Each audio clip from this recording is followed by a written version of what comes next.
मशहूर पकौड़े वाला रहता था। नाम था उसका चंदू।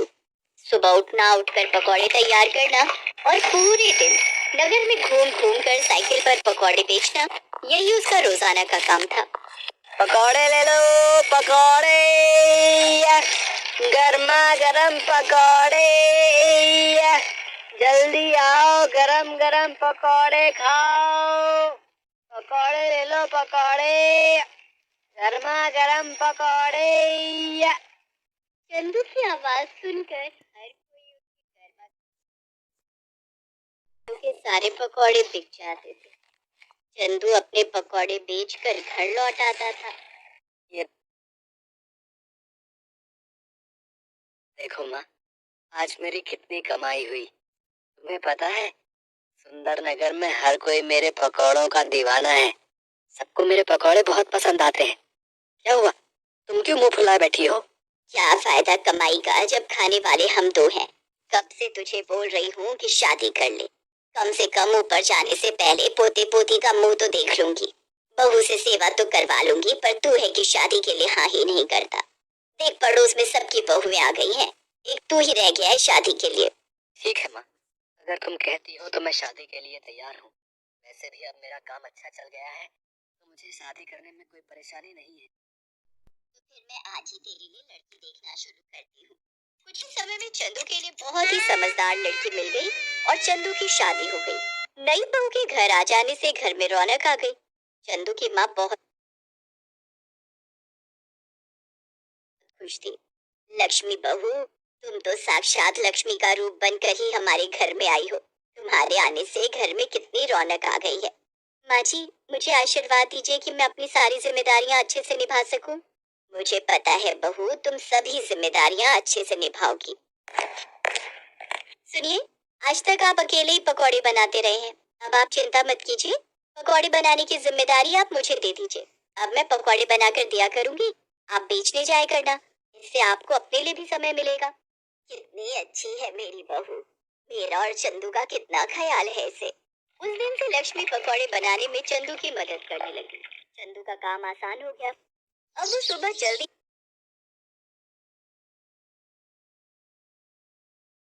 पकौड़े बेचने के लिए निकल जाता था और शाम तक अच्छी कमाई करके घर लौटता था। पर पिछले कुछ दिन से चंदू परेशान था।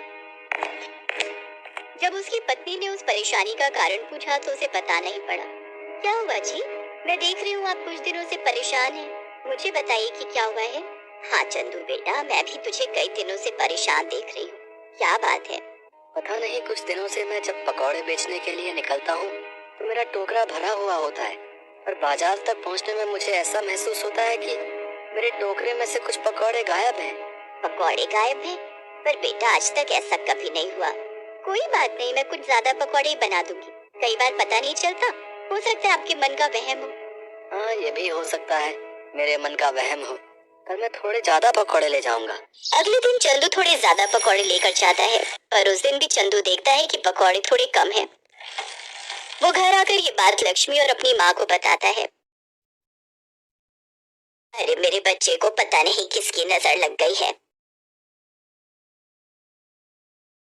कोई भूत प्रेत पकौड़े चुरा कर भाग रहा है क्या? मुझे तो दाल में कुछ काला दिखाई देता है। अच्छा एक बात बताओ, जब तुम पकौड़े बेचने के लिए जाते हो, क्या कहीं कुछ देर के लिए रुकते हो? मैं जब पकौड़े बेचने जाता हूँ तो रास्ते में बस मैं पानी पीने के लिए नदी किनारे रुकता हूँ। बस, मैं सारी बात समझ गई। अब तुम देखते जाओ मैं क्या करती हूँ। कल के बाद तुम्हारी ये समस्या हमेशा के लिए दूर हो जाएगी। तुम ऐसा क्या करने वाली हो? बस देखते जाओ, जैसे जैसे मैं कहूँ तुम वैसे ही करना। लक्ष्मी बहुत ही समझदार थी। अगले दिन जब चंदू पकौड़े बेचने के लिए निकला तो वो नदी के पास पानी पीने के लिए रुका और फिर से अपने पकौड़े बेचने के लिए चला गया। चंदू पकौड़े बेचकर घर आ गया। अब तुम नगर के राजा के पास जाओ और अपनी ये समस्या उन्हें बताना। चंदू नगर के राजा के पास गया और पकौड़े चोरी होने की बात कही और आज उसने जो किया वो बात भी उसने राजा के कानों में डाल दी। तुम्हें न्याय जरूर मिलेगा। चोरों को जल्दी ही पकड़ा जाएगा। नगर में ढिंडोरा पिटवा दिया जाए। चंदू खुशी खुशी घर आ जाता है। नगर में ढिंढोरा पिटवा दिया जाता है। अब बारी थी असली चोरों को पकड़ने की। क्या तुम्हें लगता है लक्ष्मी, अब चोर पकड़े जाएंगे? बिल्कुल पकड़ जाएंगे। मैंने तरकीब ही ऐसी लड़ाई है। चोर तो ये भी नहीं जानते कि उस दिन तुम पकौड़े बेचने बाजार गए ही नहीं। मैंने सिर्फ उन चोरों को पकड़ने के लिए वो पकौड़े तैयार किए थे। उन चोरों के हाथ पर गोंद लगे हुए पकौड़े अच्छे से चिपक गए होंगे। मैंने ऐसा गोंद तैयार किया था जो छुड़ाए नहीं छूट सकता। चोर तो अपने हाथों में पकौड़े चिपके हुए देखकर परेशान हो रहे होंगे। हमारा नगर में ढिंढोरा पिटवा दिया जाता है। सुनो सुनो, ध्यान से सुनो। राजा वीरभान ने कल रात को एक सपना देखा था, जिसमें उन्होंने कुछ ऐसे लोग देखे थे जिनके हाथ में पकौड़े चिपके हुए थे। राजा वीरभान ने सपने की बात राजगुरु से कही है। राजगुरु का कहना है, यदि सच में ऐसे लोग मिल जाएं, तो राजा वीरभान के लिए बहुत ही शुभ है। इसीलिए राजा वीरभान ऐसे लोगों की तलाश कर रहे हैं जिनके हाथ में सचमुच पकौड़े चिपके। उन्हें राजा वीरभान की तरफ से 1000 स्वर्ण मुद्राएं इनाम में दी जाएंगी। मेरे हाथों में तो सचमुच पकौड़े चिपके हुए हैं। चले यार, जल्दी से राजा वीरभान के पास चलते हैं। पता लगे कोई और पहले पहुंच जाए। गाँव के बहुत से लोग उस चंदू से पकौड़े खरीद कर खाते हैं। में चिपक गए और राजा वीरभान को सपना भी इसी का आया। अब तो हम माला माल हो जाएंगे। लक्ष्मी की तरकीब काम कर गई और चोर पकड़े गए। राजा के दरबार में जब जग्गू और रघु नाम के दो चोर पहुंचे तो सारी सच्चाई सबके सामने आ गई।